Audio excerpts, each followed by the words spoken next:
Good morning, children. Let us continue with the class now. So, last class you have learnt about Kabir Das and other people, isn't it? Ramananda and all those things. Now, let us continue with the other saints, the social reformers. Out of that, first one here is Surdas. Surdas, he lived in the year 1478 to 1583 AD. So, Surdas was born blind. He was a blind person. Means he could not see. At the age of 6, when he heard a group of devotional singers passing by his home, he simply followed them and left home. So at the age of 6, what happened? He was very young, a small boy only he is. And he was blind, he was not able to see.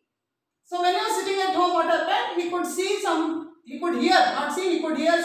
people singing and moving. So what did he do? He also just went along with them, along with these singers. He simply followed them and left home. He later became the disciple of Vallabhacharya. So finally he became a disciple. Already I told you he is nothing but student. Of who? One more great saint called Vallabhacharya. He immersed himself in deep devotion to Lord Krishna. So he was very much interested with the preachings of who? He was a devotee of who? Lord Krishna. He subsequently went on to write some of the greatest works in Hindu philosophy and bhakti literature. So later on what happened, though he was blind, he was very much interested with all the teachings of Vallabhacharya. So what he started doing, he also started writing some works on Hindu philosophy and bhakti literature. So about devotion, he started writing literature on devotion. The Sur Sagar or Sur Saravali and Sahitya Lahari. This not or, it is and, okay. So what happened? He wrote some of the books called Sur Sagar, then Sur Saravali and Sahitya Lahari. These were the literature of Sur Das. Now coming to the next one is Chaitanya Mahaprabhu, 1486 to 1534. So again, he was in the 15th century. Chaitanya was born at Navadvip, that is called as Navadvipa, in Bengal, in a Brahmin family. So this is Surdas and this is Chaitanya Mahaprabhu. You can see Surdas here and this is about Chaitanya Mahaprabhu. So where was he born? He was born at Navadvip, that is in Bengal, in a Brahmin family. He was a devotee of Lord Krishna. So he was also a devotee of Lord Krishna.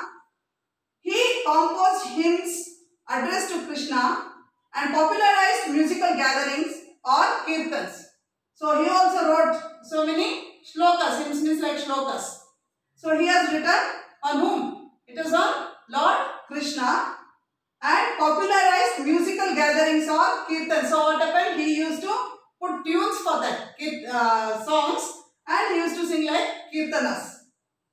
He travelled widely in Bengal, Bihar and Orissa. So what he did, he was not in one place. He was giving those preachings and singing those songs or kirtans and he just travelled to Bengal, Bihar and Orissa. He believed that through love and devotion, song and dance, one could experience God's existence. So what he said? He said that through love and devotion, love means towards each other, feeling that oneness or unity among others. So with that, and song and dance, by singing, what singing? Not the normal songs here. He was singing which one? Kirtans, means devotional songs. So through songs and dance also not that break dance, other dances. This is a normal dance wherein you will be moving your body, just going on singing devotional song. That is the meaning here. Okay. So song and dance, one could experience God's existence. He said through all these things, through kirtans, singing, dancing and all that, you can understand or you can feel the existence of God. He helped the old and the needy and was opposed to the equalities of caste system. Inequalities, not equality, it is inequalities of the caste system. So what happened? He was a person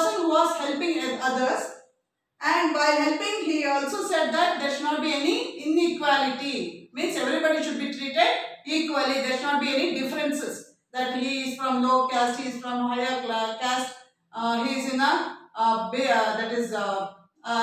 low grade, he is in high grade, nothing like that. Everybody are treated equally. So he liked only that, treating everybody equally. So that is about Chaitanya Mahaprabhu.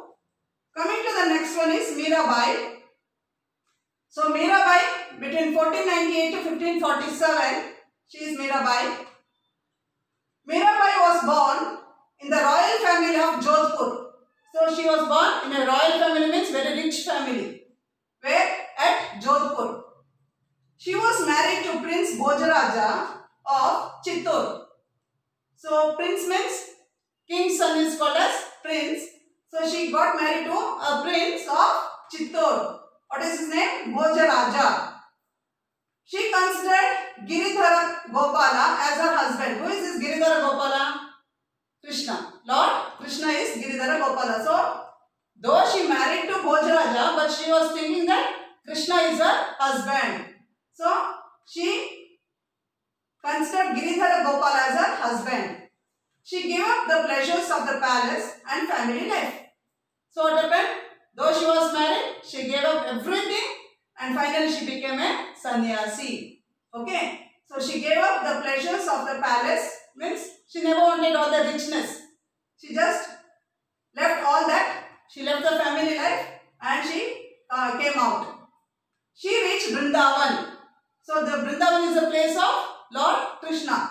So what she did? She came to Vrindavan and composed songs in praise of Lord Krishna. And she started creating her own songs on Lord Krishna. Her devotional songs are in Brij Bhasha and she sang them melodiously with utmost devotion. What she did? She has written devotional songs herself. And which language it was? Brij Bhasha. Her language was Brij Bhasha. And then she sang them melodiously. Very nicely she used to sing it with utmost devotion. Means when she started singing, everybody used to approach her and they all used to be with her along with the songs.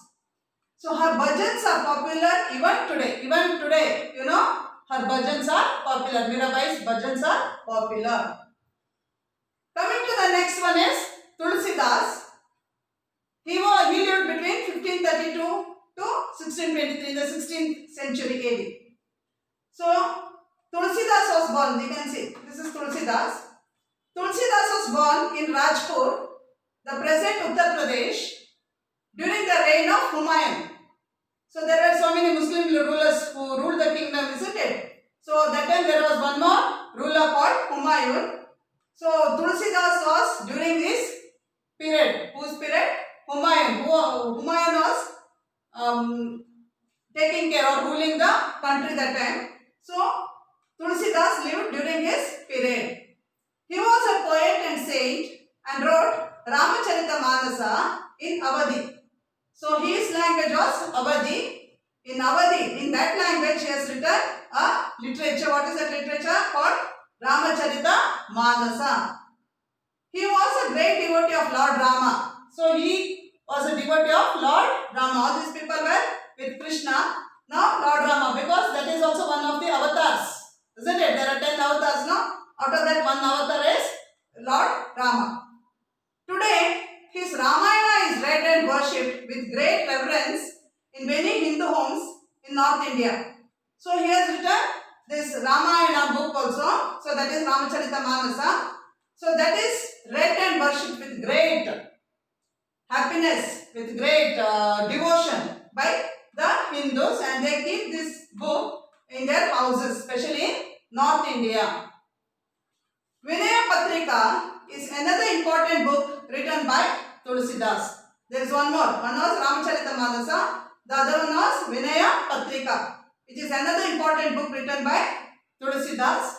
So we will see some of the images. We will continue the class next.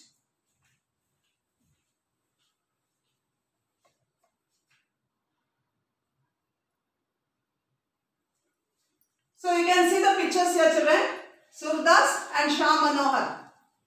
So you can see how he was singing. Who was a devotee? He was a devotee of which god? It was Krishna, isn't it? Now, Sri Chaitanya Mahaprabhu. You can see that. Next, Mirabai. She was also a devotee of Lord Krishna. And she thought Krishna as her husband. Now, Tulsidas ki Rachnaye. So already you have learned it, isn't it? Okay. Yes. Now let us go for the next one. Please.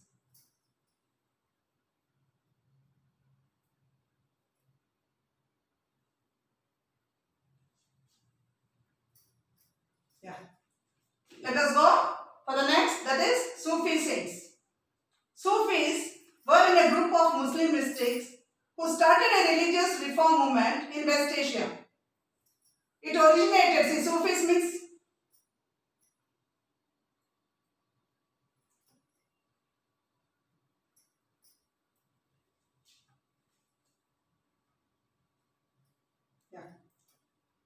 Sufis, you can see Muslim saints preaching personal devotion to God.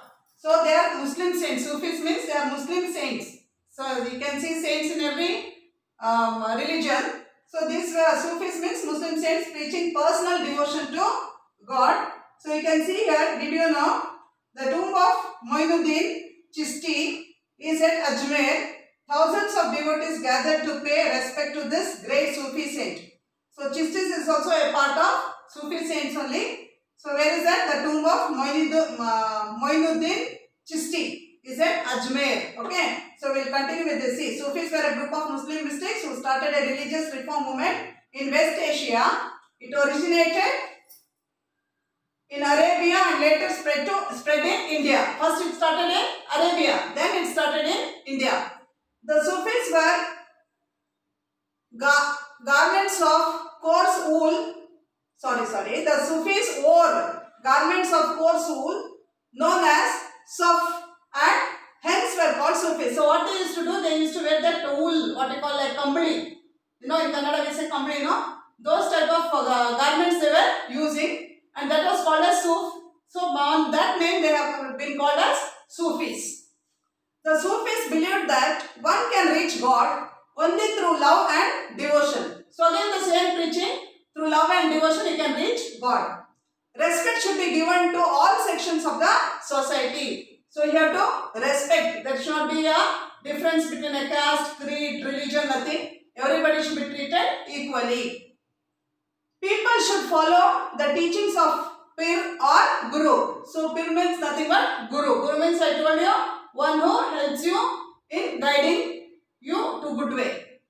Music and dance filled with devotion can bring one closer to God. Again the same thing, again music and dance, not this break dance. I have already told you, it is nothing but you are just moving your body for a melodious tune. Understood? The Sufis decomposed poems in Urdu and Hindi to popularize devotion to God. So they wrote all that poems, or what you call it as bhajans, in Urdu and Hindi. Now let us come to the next one, the Chistis. Like the Buddha Sanghas, the Sufis established several monastic organizations, out of which the Chistis became popular in India. So they are also part of Muslims only. The founder of the Sufi movement in India was Moinuddin Chishti.